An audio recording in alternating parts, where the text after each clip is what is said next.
जैसा कि हम सभी जानते हैं टेंस 3 प्रकार का होता है। There are 3 type of tense. तो देखते हैं कि हम टेंस के बारे में। सबसे पहले हम जानते हैं कि 3 टाइप का टेंस होता है। पहला होता है प्रेजेंट टेंस। पहला क्या होता है? Present tense. दूसरा होता है पास्ट टेंस। दूसरा कौन सा टेंस? Past tense. और तीसरा होता है फ्यूचर टेंस। तीसरा होता है फ्यूचर टेंस। प्रेजेंट टेंस का मतलब होता है कि जो अभी वर्तमान में चल रहा है उसको हम प्रेजेंट टेंस बोलेंगे। पास्ट टेंस का मतलब होता है जो पास्ट बीत चुका है उसको हम पास्ट टेंस बोलेंगे। और फ्यूचर टेंस का मतलब होता है जो आगे आने वाला है उसको हम फ्यूचर टेंस बोलेंगे। और ये सभी का 4 टाइप होता है। सबका 4 टाइप होता है। हम देखते हैं पहला, जैसे सिंपल पहले है प्रेजेंट टेंस। प्रेजेंट टेंस का 4 टाइप होता है, 1 2 3 4। और पहला इसका होता है simple present tense. Simple present tense, simple present tense जिसको हम प्रेजेंट इंडेफिनिट टेंस भी कहते हैं। और दूसरा होता है प्रेजेंट कंटिन्यूअस टेंस। दूसरा होता है प्रेजेंट कंटिन्यूअस टेंस। तीसरा होता है प्रेजेंट परफेक्ट टेंस। तीसरा होता है प्रेजेंट परफेक्ट टेंस। और चौथा होता है present perfect continuous tense. Present perfect continuous tense.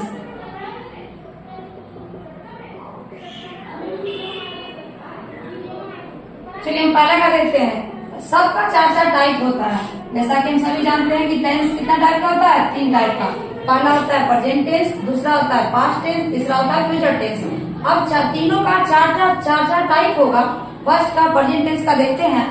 पहला होगा सिंपल प्रेजेंट टेंस जिसको हम प्रेजेंट इंडेफिनिट टेंस के नाम से भी जानते हैं। और दूसरा होता है प्रेजेंट कंटिन्यूअस टेंस।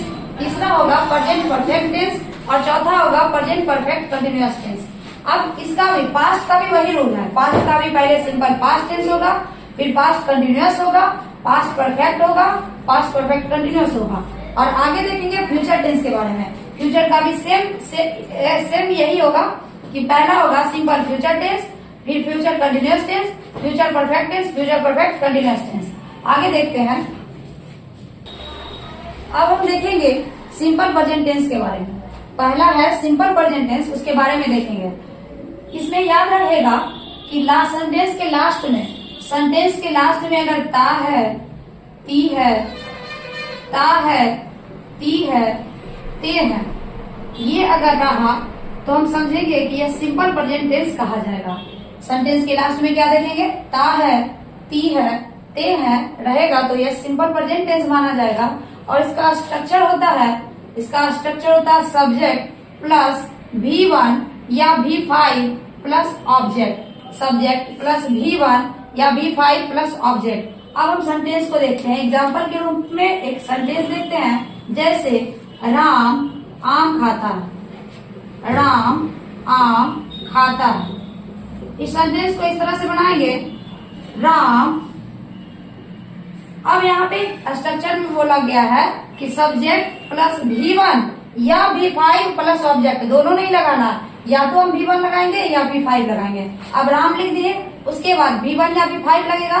तो हम सभी जानते हैं कि थर्ड पर्सन के साथ V5 लगता है। या फिर नॉर्मली हम लिख सकते हैं कि ही, सी, इट या कोई एक नाम के साथ या कोई वन नेम के साथ हम क्या लगाएंगे? V5 लगाएंगे। और आई, वी, यू, दे, इन सब के साथ हम V1 लगाते हैं। इन सब के साथ हम V1 का यूज करते हैं। तो चलिए पहला क्या है? राम है। राम वन नेम हुआ, इसीलिए हम राम के साथ इट नहीं यूज करके इट्स करेंगे। जिसमें एस रहता है वो V5 होता है। तो देखिएगा, राम इट्स मैंगो। अब आगे देखिएगा, जैसे यही पे अगर हम बोलेंगे कि मैं मंदिर जाती हूँ। मैं मंदिर जाती हूँ तो सबसे पहले लगाएंगे आई। अब आई के साथ तो V1 लगेगा, तो I go to temple. I go to temple, ये सेंटेंस होगा और ये सिंपल प्रेजेंट टेंस का है, इसको नोट करिएगा। वहीं पे अगर हम इसका सेंटेंस निगेटिव बनाएंगे, अगर हम इसे निगेटिव में बनाएंगे तो इसका स्ट्रक्चर चेंज हो जाएगा। इसमें डू और डज का यूज करेंगे।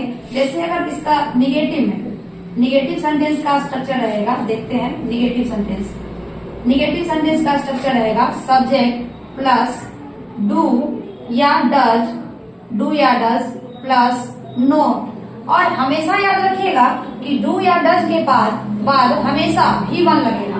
डू या डज अगर हम लगा दिए तो चाहे वो ही सी इट रहे या फिर आई यू वी दे रहे, सबके साथ हम क्या करेंगे, भी वन का यूज करेंगे। तो सब्जेक्ट प्लस डू या डज प्लस नॉट प्लस भी वन और प्लस अदर वर्ड या ऑब्जेक्ट। इसको नोट कर लीजिएगा अच्छे से। ये स्ट्रक्चर हुआ और अब आगे देखते हैं सेंटेंस। जैसे राम पत्र नहीं लिखता है, हम सेंटेंस सिंपल सा बनाए, राम पत्र नहीं लिखता है। अभी कुछ देर पहले बोले थे कि ही सी इट या कोई भी नाम के साथ हम क्या लगाते हैं, V5 लगाते हैं। तो जिसके साथ हम V5 लगाएंगे उसमें हम डज का यूज करेंगे और जिसके साथ हम V1 लगाएंगे उसमें हम डू का यूज करेंगे। अब यहाँ देखते हैं राम है तो राम के साथ हम बता देते राम है, वैसे थर्ड पर्सन है, इसमें V5 लगेगा। लेकिन एक्स्ट्रा में बोल देते वन नेम रहेगा तो आपको V5 भी लगाना पड़ेगा। लेकिन यहाँ पे राम के साथ डू नहीं डज लगाएंगे। देखिएगा राम डज और डज के बाद क्या लगाएंगे, नोट और प्लस में V1। तो V1 क्या है, यहाँ राइट ए लेटर। क्या बनाएंगे, फिर से देखिएगा, राम पत्र नहीं लिखता है, Ram does not write a letter. अब आगे दूसरा सेंटेंस लेते हैं। तुम्हारी माँ खाना नहीं बनाती है। तो देखिएगा योर मदर डज नोट, क्योंकि डज नोट इसलिए लगेगा क्योंकि तुम्हारी माँ, किसी एक की माँ एक ही इंसान है, इसलिए your mother does note cook food. मैं घर नहीं जाती हूँ, इसका बनेगा आई डू। आई के साथ किस चीज का यूज करेंगे, डू का, क्योंकि पहले भी बोल दिए थे कि डज हम उसके साथ यूज करेंगे जिसमें V5 रहेगा। तो I do not go to house, I do not go to house. अब ये निगेटिव सेंटेंस हुआ। इसका जैसा कि हम सभी जानते हैं कि सेंटेंस 4 प्रकार का होता है। पहला होता है अफर्मेटिव, दूसरा निगेटिव, तीसरा इंट्रोगेटिव और चौथा इंट्रोनिगेटिव। तो पहला आपको जो बताए थे अफर्मेटिव सेंटेंस था, अब ये निगेटिव हुआ। इसके बाद इंट्रोगेटिव बताएंगे, इसके बाद इंट्रोनिगेटिव को बताएंगे। इसको नोट करिए।